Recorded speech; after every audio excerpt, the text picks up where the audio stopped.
মধ্যপ্রাচ্যে যুদ্ধ চললেও দেশে আপাতত জ্বালানি তেলের ঘাটতি বা সংকট নেই বলছে সরকার। তবে এই কথার সাথে বাস্তবতার যেন মিল নেই। ফিলিং স্টেশনগুলো চাহিদা মতো জ্বালানি দিতে পারছে না যানবাহনে। মালিকরা বলছেন এই মুহূর্তে ঘাটতি না থাকলেও সরবরাহ কমিয়ে দেয়া এবং জ্বালানি তেল ব্যবস্থাপনা ত্রুটির কারণেই পাম্পগুলো জ্বালানি তেল সংকটে পড়েছে। জাহিদুল ইসলামের প্রতিবেদন।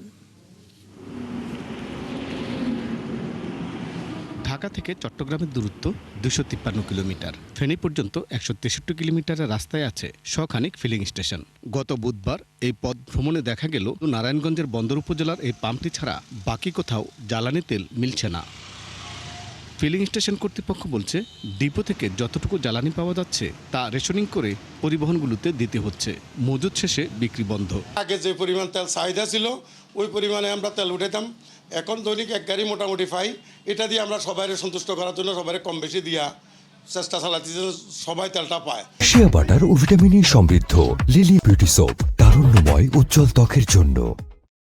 এখানে ভিড় করা ব্যক্তিগত গাড়ি এবং মোটরসাইকেলগুলো চাহিদার কম জ্বালানি পেয়ে ক্ষোভ জানালো চলমান জ্বালানি সংকট নিয়ে। বগুড়া সায়রাকান্দি থেকে আসলাম, কোথাও কোনো পাম্পে তেল পাই নাই। ফরিদপুর থেকে ইতামাতে আইছি, একটা পাম্পেও তেল নাই। তেলগুলো গেল কোথায়?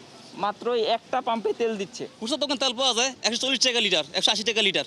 মূলত গ্যাস ক্ষেত্র থেকে পাওয়া কন্ডেন্সেট থেকে চাহিদার সবটুকু পেট্রোল এবং অক্টেনের 75% পূরণ হয়, আর ডিজেলের চাহিদার প্রায় সবটুকু আমদানি নির্ভর। তবে ডিজেলের ঘাটতি থাকলেও অদ্ভুতভাবে ফিলিং স্টেশনগুলো অক্টেন শূন্য।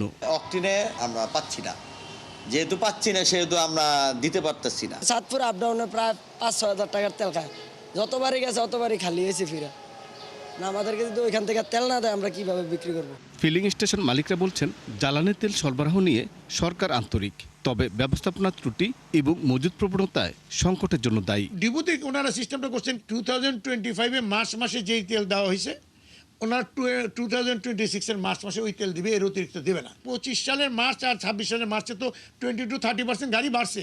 এরপরে দেখেন এই যে একটা প্যানিক বাইং পাবলিকের ভিতরে, এইটার জন্য আরও ধরেন 20% চাহিদা। এমনও যে পেট্রোল পাম্প আছে সপ্তাহে একদিন তেল দেয় নেই, তো ওই পাম্পগুলো তো বন্ধ হয়ে গেছে। একটা রাস্তায় যদি 3-4টা পেট্রোল পাম্প লাগাতার পাবলিক বন্ধ পায় তো পাবলিকের মাথা তো এমনি খারাপ, জারি তেল তো নাই। তারা বলছেন ডিপো থেকে জ্বালানি তেল নিয়ে মুনাফার লোভে ফিলিং স্টেশনগুলোতে মজুত করা বা বেশি দামে বিক্রির সুযোগ নেই। জাহিদুল ইসলাম, 71, ঢাকা।